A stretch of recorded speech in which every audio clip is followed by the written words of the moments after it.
Okay, peer acceptance. It's weird, like everybody's sitting here, then I have like, yes, this whole diagonal line. So peer acceptance is not really about, so far we've been talking about friendship. And we considered friendship as the relationship, the special relation between one individual and another. But when we talk about peer acceptance, we're thinking about a group of peers. You guys are peers, for example. And this group's acceptance of, or level of acceptance of each individual member. Okay? So it's different than friendship. You might have very good friends, but you may not be accepted in your peer group, for example. And your friends may belong to that same peer group too. We will talk about it. Now, here, the extent to which a child is viewed by a group of age mates as a worthy social partner is the definition for likability, which is the crux of peer acceptance. How is peer acceptance measured? Usually through self-report. We go to children and we ask them, depending on ages, there are different methods to use. But we ask them, who would you like to play with or spend time with? And who would you not want to play with or spend time with? There's a very cute procedure with younger children when you show them a school bus and they only say 6 windows or 5 windows. And you can only put 5 of your friends into these windows. Who would you take with you if this bus was going on a picnic, for example? So there are different ways of assessing this that are age appropriate. But the idea is the same. And these yield different categories. We will talk about all of these categories. Now, popular children are those that predominantly get positive votes. So people say they would like to spend time with it, given the chance. And you might wonder, how do children remember all of their friends in class? Usually they're given head pictures, headshots of everyone in the class so that they can actually choose. Popular children are those that get more positive votes. Rejected children are those that get more negative votes. I wouldn't want to spend time with this person. And not everybody is sorted. So if there's, for example, 20 people in class, the child might be asked to choose 3 friends they want to be with and 3 friends they don't want to be with. But then there are, minus the child, 13 other people in the class they could choose. They are not then sorted, okay? So the popular ones are the ones getting higher votes, positive. Rejected children are getting higher negative votes.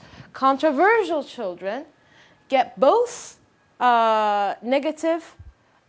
I'm sorry, that should have been, again, up. So, wait. If you have printed it out, Ecem, could you make a note so that I send an email about this in case somebody's studying from the slides? Controversial children get both positive and negative votes. So there are some people who would like to hang out with them, but there are others who actively dislike these children, don't want to be with them. And neglected children do not get voted. So they keep being in the 13 children who are not voted. They don't get positive or negative votes. Yes, Elif. Isn't the controversial children type the normal type? Because not everyone wants to. But see, there's active disliking here too. You may have very good friends, 3 of them, 3 people who really like you. But then if you're also being nominated for those people who you would not want to spend time with, that is not typical, no. Because there's that part too. This is, the negative vote is not a neutral vote. No, no, no. I don't like this person. Yes, saying, given the chance, I would like to exclude this person. I really don't want to spend time with this person. Yes, Elif, Ipek. I have a question. What do you mean by controversial children? It means exactly this, that these children, for them, there isn't a clear liking, there isn't a unanimous vote that everybody wants to be with them or most children would like to be with them. But there isn't a unanimous vote that puts them in the rejected category because they have significant number of votes for both. And when we look at it, 2/3 of the children are usually classified into one of these categories. But 1/3 is not classified, so those are usually the average children. So who are these popular children? Let's talk about each of these categories a little bit more. There are 2 types of popular children, according to your book. There's prosocial popular children and antisocial popular children. We will see a different categorization in 350, but the underlying logic is the same. So popular prosocial children are both academically and socially competent. So they're popular, they kind of deserve to be popular. They're like kind, compassionate, they have good empathic skills, they have good perspective-taking skills, they're prosocial, they help others. And they have desirable qualities that make others want to spend time with them. But then there are the popular antisocial children. These kids, and we will talk again more about this next semester, are the cool kids. They're not popular because they are the most socially competent. They're not popular because they're the most helpful. They're popular because they have these desirable surface qualities, such as physical attractiveness. If it's a boy, athleticism. It might be that they are also aggressive, as we talked about, especially in early adolescence. This trend decreases later on, but children might be attracted to individuals in their peer group who are dominant. And this dominance is established via aggression. Rejected children and controversial children we'll talk about. Rejected children are aggressive. There are 2 types again. Rejected aggressive children and rejected withdrawn children. Rejected aggressive children are those who engage in high rates of conflict with other children. So they don't get along with others very well. And they retaliate through physical and relational aggression. They may even instigate aggression. They may have hostile attribution biases. And they may blame others for their own social shortcomings. Some of these kids may have attention deficit, hyperactivity, or impulsivity issues. Please take this with a grain of salt. I am not saying all of these bullets are true for all rejected aggressive children.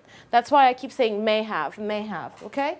So there could be rejected and aggressive children that do not fit these bullets or may not have one of these qualities. That's perfectly fine. This is what is usually observed in a significant proportion, not to overgeneralize. Yes? So they might perceive others as wanting to harm them, for example, when that intention is not even present. So a hostile attribution by meaning a neutral behavior of another person might be interpreted as if it were aggressive and it was personal. It was a personal attack, right? And hence, then the person who has this hostile attribution bias reacts negatively and aggressively towards the other person who wasn't meaning to attack them at all, which starts, obviously, a cycle. Rejected withdrawn children may be passive and socially awkward. They may have social anxiety. They may fear scorn and exclusion. They may bring they may have, so their academic performance might be brought down by being rejected. And they may start resisting school. This wording is horrible, I know. Listen to me, don't read it. So it might be that because they are withdrawn, they might feel that they don't want to go to school. When they go to school, they may not give their full attention. Hence, they start underperforming at school, which starts this vicious cycle. An intervention may be helpful to get kids out of, especially those who are rejected and withdrawn. They may benefit from multiple types of treatment where, for example, they are taught social skills. They are coached through social relations. They are taught perspective-taking abilities. All of these may actually benefit these children, and not only in forming friends, but it may also improve their academic performance as well. Yes. Take these as probabilities rather than characteristics that identify a whole group of people. It's highly likely these may be the case, but exceptions are possible. Controversial children. These children, as I said, have both positive and negative behaviors. They may be socially competent. They may be aggressive to others, especially relationally, but they may be very good to others. That's the saving grace. So they're not generally aggressive maybe, but they pick on a few kids. But then they have good friends with whom they share, whom they help, right? That is also possible. These children's status is likely to change. So controversial status is not a stable status where the child stays in that status throughout school years, for example. Usually, children either move to the rejected or to the accepted categories, but don't linger here for too long. Same can be said for neglected children too. Now, neglected children, when they start studying neglected children, they thought that neglected children will have a host of problems, much like the rejected children. But to the surprise of the researchers, they actually found that neglected children seem to be well adjusted. They could be shy, and they may not be unhappy about their own. So when you ask them, are you unhappy about your peer relations, about your friendships, they do not report significant problems. Some of them may be socially anxious or have poor social skills, and those may benefit from intervention. But many of them are actually happy the way they are, and they may change.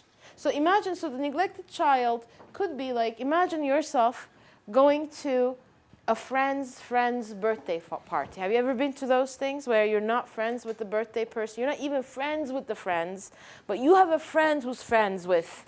Yes, it's a very complicated, distant, and you get there and there are all these people, everybody knows one another, and the first 10 minutes may be rocky, right? You may be a very talkative person, you may be very outgoing, but you find yourself quieter because you're observing, right? And at that point in time, you don't want to be talking, you don't want to be, you first want to understand who you're dealing with, right? So it could be that a child who has good social competence, just because of context, maybe cannot find people that he or she relates to, may stay as neglected and may not be unhappy about it either. And it may change. So you send this child to a summer camp, the class changes, for example, school changes, and this child might actually move to a different category, a positive category. So we need to treat this with caution, yes?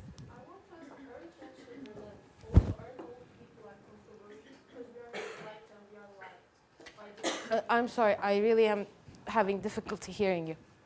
Aren't all the people are controversial? No, because see, for controversial, it is likely that you might be neglected. So I'm thinking, so you may have 3 very good friends, and we asked your peer group, and in that peer group, people rated you as this is, if I were in a school bus going on a picnic, I would like to take Ipek.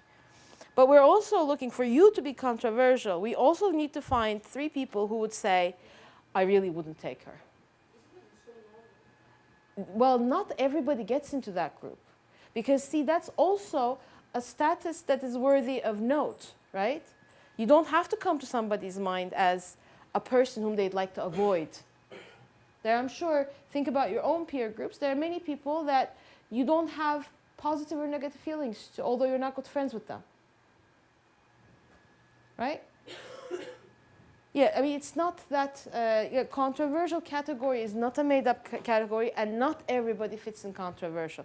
This isn't about having good friends, 3 good friends. It's also about being actively disliked and not accepted by a number of people. It's not one person usually, it's a number of people.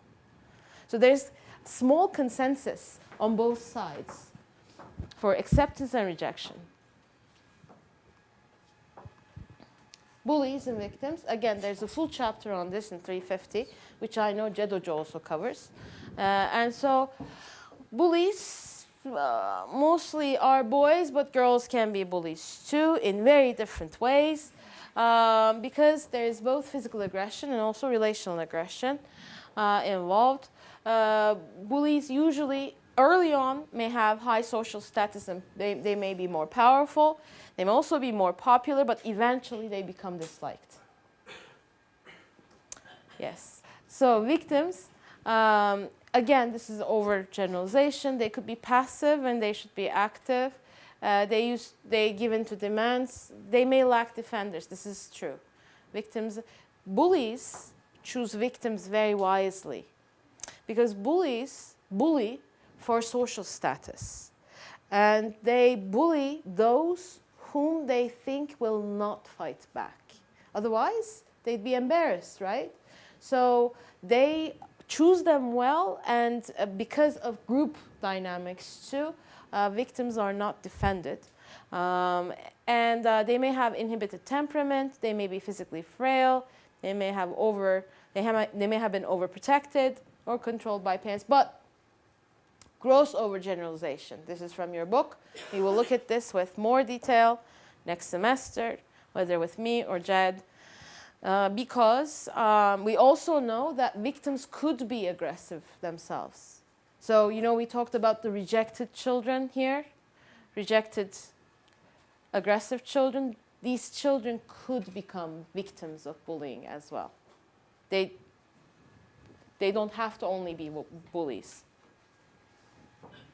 Peer groups. These are collectives that generate unique values and standards for behavior and a social structure of has a social structure of leaders and followers. So every group has an informal leader. This is not a title like müdür, but an informal leader and followers. First, peer groups are formed because of proximity and similarity. These group members, so we're thinking, again, middle childhood, adopt similar dress and behavior, show some stability if group settings remain intact. So if wherever the group was formed, that context stays intact, the group may stay intact too.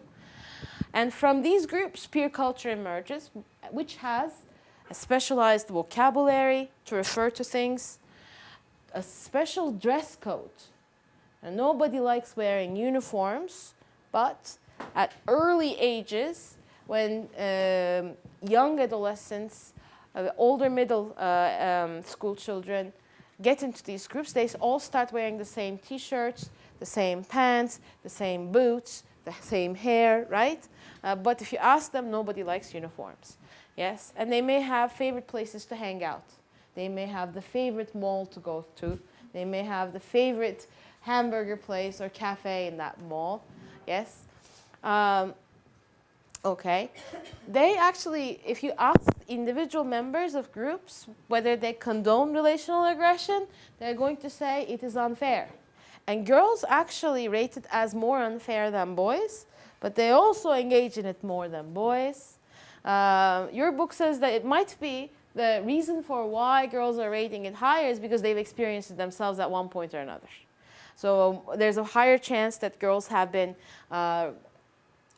encountered relational aggression that is directed towards self at one point, hence they understand a little bit better, but that doesn't seem to stop them from doing it.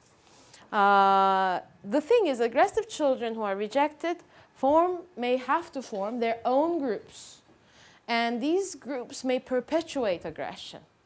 So aggressive children may be pushed out of other groups because they keep violating issues of trust and other kind of sharing and whatnot. And then they get into their own groups where everybody's aggressive, and their aggressive behavior increases too. So this is important to know. Cliques form later in adolescence, which is a small group of 5 to 8 friends. These are not small. These are not 3 girls anymore. These are not 3 guys anymore. 5 to 8 friends who resemble one another in family background, attitudes, values, and interests. In early adolescence, we see same-sex cliques. And here, being a member is more important for girls. So if a girl cannot identify with a clique, their, for example, school achievement may also be negatively correlated with it. Maybe because for girls, these relations are also an important factor in their identification of self, right? They want to see the self as related. And later we will see crowds. Crowds are several cliques put together. These are almost like general categories. Its membership is based on reputation or stereotypes, such as the brains, the jocks, the partiers, the nonconformists, the burnouts, the normals. Does that ring a bell? Yok muydu inekler falan? Huh? So there are types then. So it's not that everybody in that crowd is friends, but they're all of the same type in a way. Okay, then from cliques we get to dating. Boys and girls cliques come together. Mixed sex cliques start hanging out. These are age in years, and these are the percentage of blue boys, yellow girls, percentage who report that they date, right? So here we start with 12-year-olds, with 25% boys here dating, 13, 14, 15, 16, 17, 18. By the time we come to 17, 18, we have about 70% of girls dating. And of boys, these are of the same age, so girls might be dating older boys as well. Yes, yes, let's start here. What I don't get is that a boy is dating a girl, so automatically a girl is also dating a boy. So why are these like different? They don't have to be dating one another. They could be dating older kids as well, right? Yes. And they're not asking a class. This is not like when it adds up, it's not going to be like all of you guys kind of thing. They're asking different kids from different schools, for example, too. Yes? I was thinking the same. Can it be like girls are thinking that they're dated, but boys are not actually dated? No, the answer is what I just said. The answer is that they don't have to, so girls may date older kids too, right? They don't have to date within their own classrooms. And so it might be that reason too. That thing that you're saying, whether one, that happens too. One party thinks they're dating, the other party is not so sure. I think that's, yes, çağımızın vebası. What is the English for this? It's a modern disease. Yes. But I feel like this is not a characteristic only of adolescence too. I feel like it's more of, it becomes a young adult problem as well. Do I want to commit to this? Because commitment becomes costly. What is there to commit in high school when you're 16? But what do you commit to when you're 19 and at university? Freedom is different. Yes. And so you guys know it better than you. I should sit down and you should lecture me about this. Çok söyle ne? Çok yanlış noktalara dokunuyorsun. Yanlış nokta. Yanlış dediğin bunlar gerçek değil mi? Yanlış ve acı verici. Okay. So I'm still being accurate, but it's very painful to talk about these things. These wounds are still fresh, you're saying. I understand. We have all been there. I've been there. That's why I know.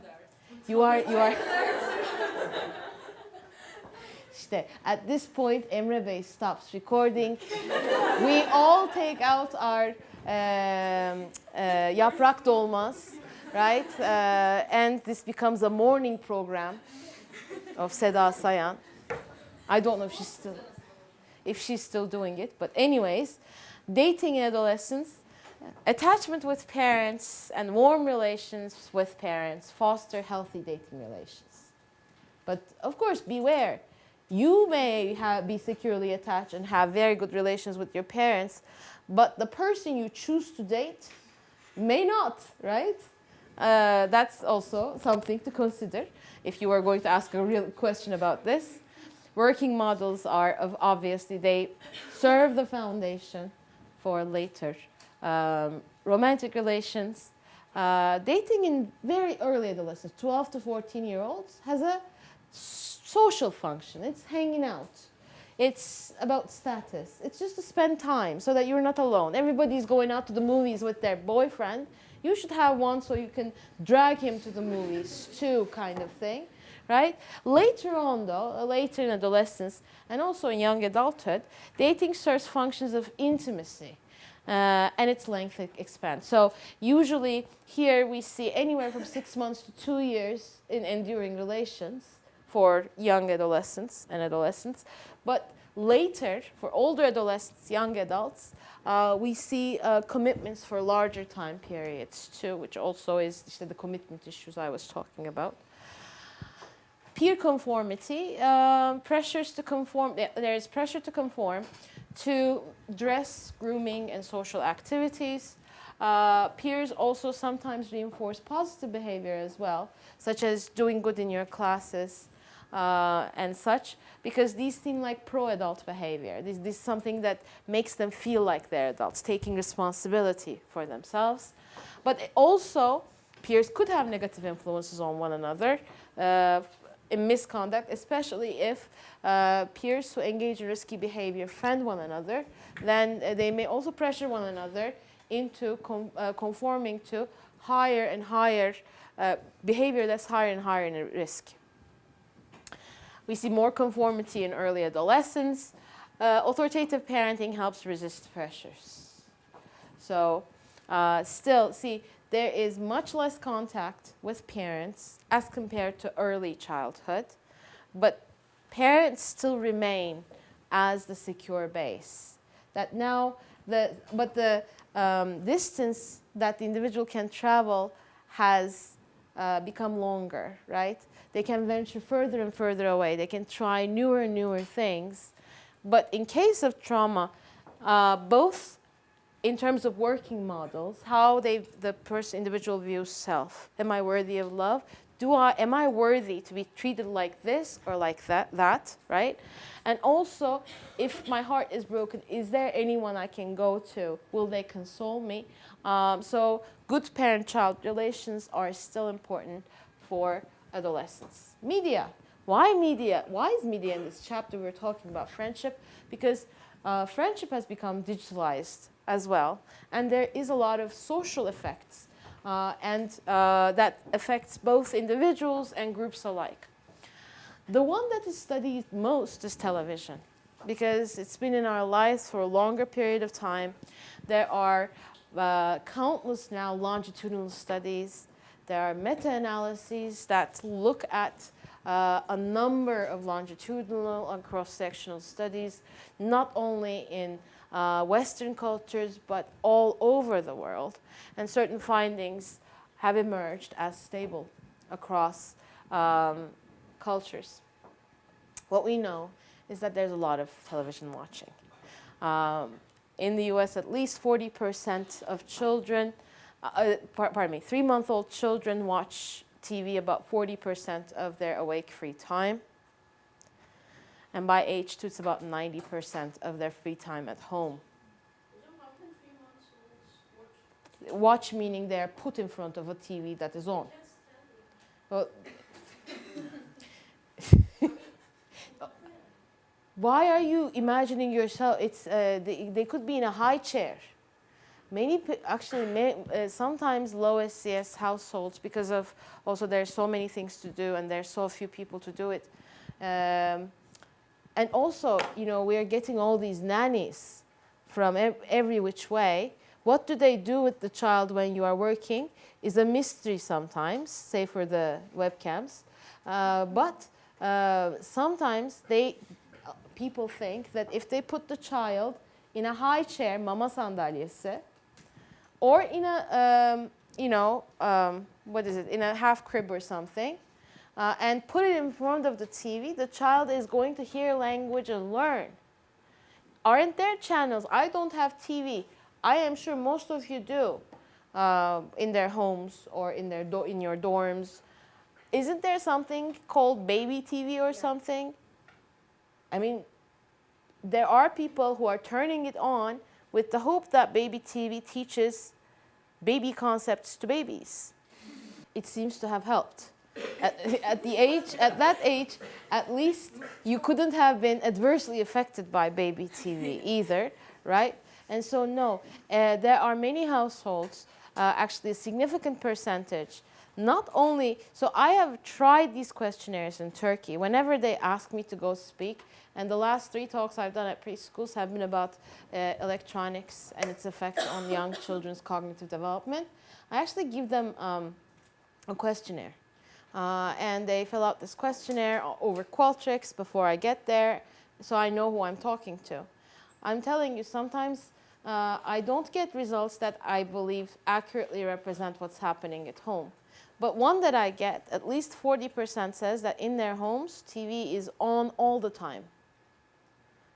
There are many households, it might be yours too. That's why we need to watch our language. But what we know is when the TV is on all the time, not only do young children, but also adults like ourselves are distracted. They have, in a very clever study, they have put mothers and babies in a playroom, but also there's an open television, but there are toys to play with too.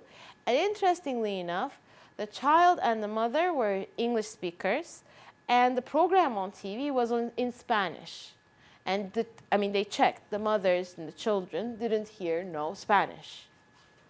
Yet the babies were distracted more, their play was more repetitive, it was less sophisticated in cognitive levels.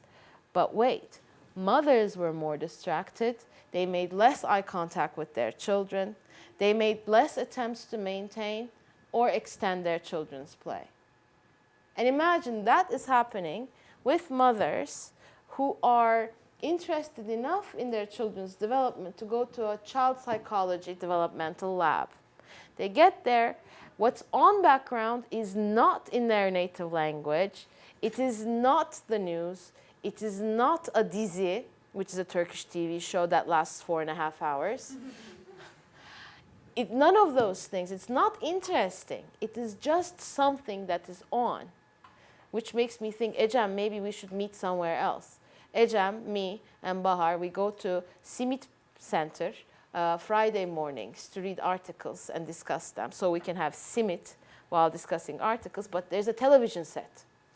And whenever I sit facing the television set, I am hearing every second word out of Ecem's mouth because I am very much focused on Kral TV, whatever is playing. Whatever is playing is not interesting either, but it's because probably I keep saying I don't have TV at home, that's why I'm looking. But I should maybe turn my back to it. Bahar and Ecem are better at blocking the TV, I just get fixated. But yeah, so this is telling you why television might impede learning. At young ages, though, television could be used to teach. We should not be zealots on extreme sides. And this technology, the problem here is that the technology is here to stay. It's not going anywhere, hopefully, right? We want it to stay and we want it to get better even. We need to learn to use it for our own benefit. But the age group 0 to 2 doesn't seem to be the best age group for this technology, and that is quite clear. Dangers and benefits of TV. Meta-analyses show that, guys, I'm going to take about 10 minutes of your time, so I'm going to go 5 minutes past so I don't do class on Monday, but that is for your benefit too. If you need to be somewhere, you can quietly leave. And so the dangers are aggression, ethnic and gender stereotypes. So television does actually perpetuate these stereotypes because if you look at commercials, for example, you see the most sexist views of women and men in TV commercials, right? Consumerism, children are also the idea of buying things, having more things, valuing things over other activities becomes more prevalent, and also it consumes time away from other activities. What could be the potential benefits? Learning. If the child watches educational shows, though, right? And prosocial behavior, again, depends on what kind of cartoon or what kind of show they're watching. Yes, this is hours per day of TV viewing in childhood and early adolescence. Males and females, less than 1 to 3, and more than 3. And as you can see, boys are actually doing this much more. This is, and they're actually viewing, when they view more than 3 hours, they actually see more aggressive acts too. So they choose more aggressive shows which expose them to more aggression as well. Males do, at younger ages, to actually like to watch more, and when they watch more aggressive stuff. But not only television, but computers could be used for academic learning. For example, non-game use has been associated with literacy progress. Literacy, learning how to read and write, right? Okuryazarlık. It can help with small group collaboration. It could be used in homework, though again, there are studies that is showing these are possibilities. This is not what is happening.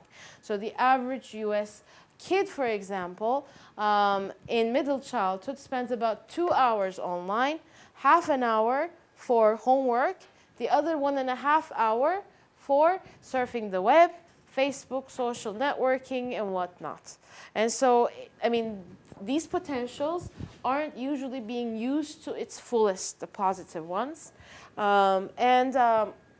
There's worry about the digital divide, which means the low SES have reduced access to TV and the digital world, which could, if these work, and if at schools, for example, homework started to rely on the internet and whatnot more and more, we could see low SES children again struggling because they don't have access to it at home.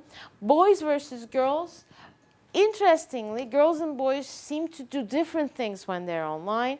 Boys do play games more, but they also do more computer program coding, more analysis, like Excel and whatnot, more putting together charts and graphs, whereas girls use it mainly for information gathering, reading, and also social networking. So this also, so there's a literacy, so this is going to be, if I'm teaching this class 5 years from now, I'm sure I'm going to talk more about it, but there is computer literacy too. And this literacy doesn't only require that you turn on a computer and open Word, that you can actually code simple stuff. And so it seems like that divide between boys and girls are also being observed in what they do on the internet, which may have future implications. Okay, so games do pose risks for attention problems, addiction to games, for example, not being able to stop playing or playing at the cost of important time for yourself to do other things that are important for you. And also it may reinforce stereotypes because some games may actually have very sexualized stereotypes of, say, women, very negative stereotypes of people from other cultures, and so on and so forth. And so it's, without knowing, teaching these young children and young adolescents these stereotypes when they're not really aware of what is happening. But there's also cell phones and internet communications as well. And here what you see is percent using daily these types of media to contact friends. So you have cell phone texting, cell phone calling, social networking site, instant messaging, and email. And most of it seems to be happening over cell phone texting. I don't know whether WhatsApp is here or here in this study, instant messaging. But in any case, adolescents seem to be texting a lot, right? Now, I'm pretty sure it must have moved to WhatsApp. But say 3-4 years ago when I was living in the States, there were always these family plans that were advertised on TV. Then I had a TV that were advertised on TV with huge text plans to cover adolescents, right? Now that one can text one another freely over the network through apps, I don't know if it's still important that they actually text. I know of a time when I was your age, when you got a text, you got excited. Like, it was like getting a real envelope in the mail. Like, nobody really texted. So it was cool and popular to be getting texts from others. I remember checking my phone, not because it pinged, but because I was curious and wanted to double check whether I had the text or not. So those are years ago. Now, I actually silence WhatsApp when I get home because I don't want to be in conversations. I just want to be at home. And so regulating media use, I mean, of course, what's happening is when parents regulate, they need to be mindful of freedom, but also of what is happening too. There are programs that allow parents to, for example, stop violent content from being on their TVs for young children.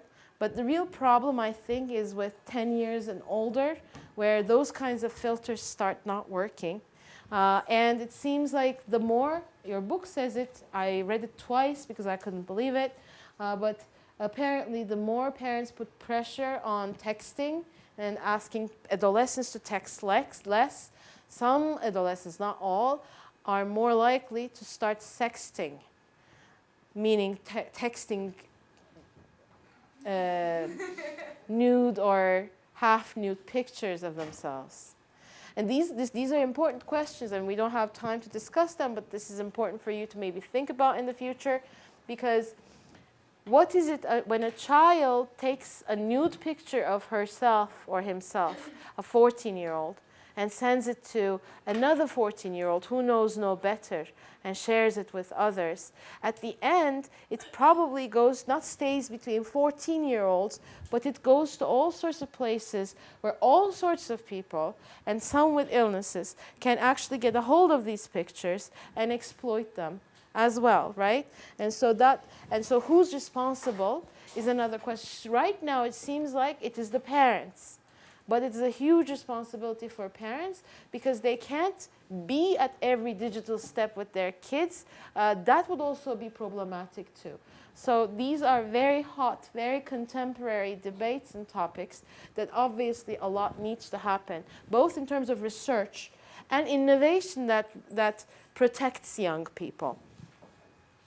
And so, yes. And these are the ways in which parents can monitor their children's TV, computer, and cell phone use. If one golden rule, if you want your child to watch less TV, please do not buy a TV for their room. The children who do have TVs in their room, and there are ones which are 4, 5, 6-year-old, watch more TV. Their grades are poorer. They complete less homework. I mean, if we need research, there's research for that as well.